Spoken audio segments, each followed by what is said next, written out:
And all the cleansing in the world is not going to clear up that acne. The acne needs to be addressed with specific remedies that are tailored to solve the inherent problems they're experiencing underneath the skin.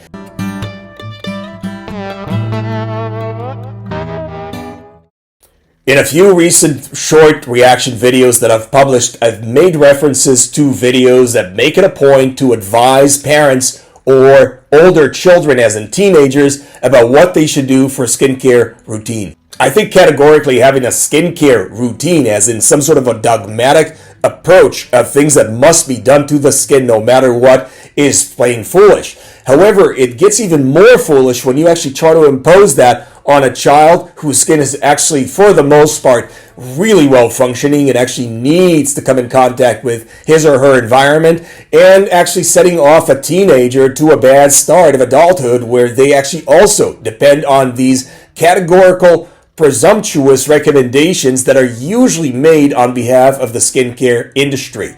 So I know that on parents, especially parents of newborn children, new parents, there is a great amount of pressure to do the right thing, to really keep your child out of harm's way and do the very best for your child, give them everything and anything that you did not have as a child. But that sets you up for a big trap. The skin of children, for the most part, is actually self-sustaining and self-functioning. There's very little that needs to be done as far as cleaning is concerned. Mind you, if your child dunks himself or herself into a mud bath, I get it. You may want to soap them. But otherwise, here's what you should do with your child generally. Bathe them in lukewarm water. Don't scald their skin with hot water as far as the temperature is concerned. Don't make them bathe in too cold water either. It doesn't have to be a torture session. They can actually enjoy bathing or they can enjoy showering. Just don't take it too far. As far as using soap from head to toe, shampoo is completely unnecessary. The concept of baby shampoo is basically putting lipstick on a pig, which is unnecessary in the first place. As I've discussed in previous videos, shampooing is completely unnecessary. And what I see in many cases of kids who come to see me in clinic is that their hair is dry and their parents, for not knowing any better, insist on shampooing their hair, making their situation worse, or at least keeping it where it is. The hair and the scalp are perfectly fine and capable of moisturizing themselves in most people. So backing away from shampoo might actually resolve your child's dry hair problem.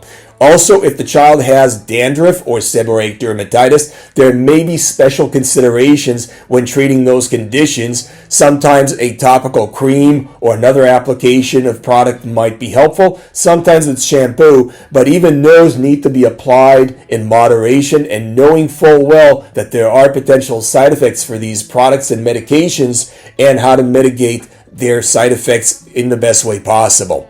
As far as using soap on a child or even with a teenager, here's the deal. A child does not need to be soaped from head to toe. The child may need to be soaped around the butt crack to clear out bowel movements so the area is not irritated. If there's any muddy residue or any food residue on the face or on the hands, I get it. You may want to use a gentle soap on these areas. Do not use antibacterial soap under any circumstances, as those are simply irritating potentially. They can harm the microbiome and they don't do any better of a job in clearing out food debris or bowel movements than your regular gentle soap. So stick to the very basics when actually cleaning the skin of your child. But be very discerning, be practical, be focused, and don't soap your child's skin from head to toe. Don't make it about a categorical cleansing of the skin. Most of the skin will be perfectly fine by being cleansed with lukewarm water only. And the trouble areas that you need to focus on for whatever reason, use the very gentlest products and use one product categorically for each purpose.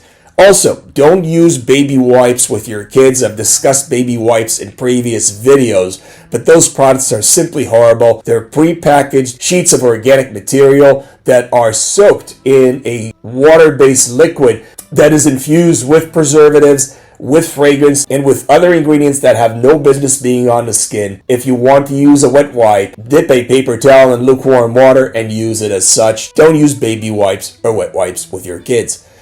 Teenagers, a little bit of a different category than kids because they actually do produce body odor, especially starting from the early teenage years. those areas, those skin folds do start making body odor, and those areas may be soaped just to address body odor if that's an issue for the child, and that is fine. But again, the head to toe soaping, shampooing, and cleansing should be avoided to the best of your ability. There's no need to scrub or clean the face. A lot of mothers to teenagers are very adamant about their teenagers cleaning their skin no matter what. You have to understand that problems that are inherent to teenagers, such as acne, are not a matter of hygiene. This is not because your teenager is not washing or cleaning their face hard enough. It is an inherent tendency of that particular child to produce or develop acne, and all the cleansing in the world is not going to clear up that acne. The acne needs to be addressed with specific remedies that are tailored to solve the inherent problems they're experiencing underneath the skin.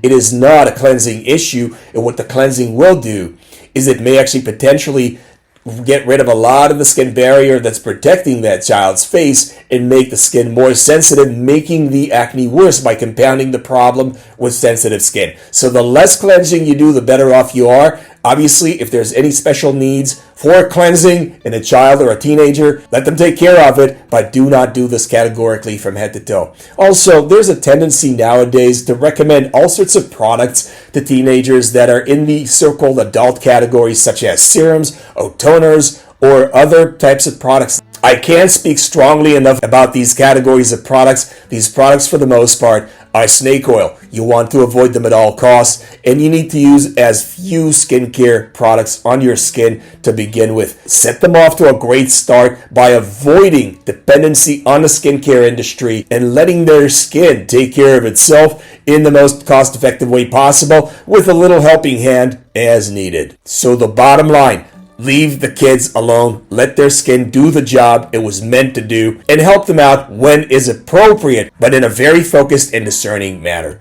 If you've liked this video, don't forget to hit the subscribe button. Also, don't forget to share and like this video. For more information about proper and discerning and intentional skincare, pick up my book, Six Skin, Skincare Made Simple on Amazon.com, now available in audio.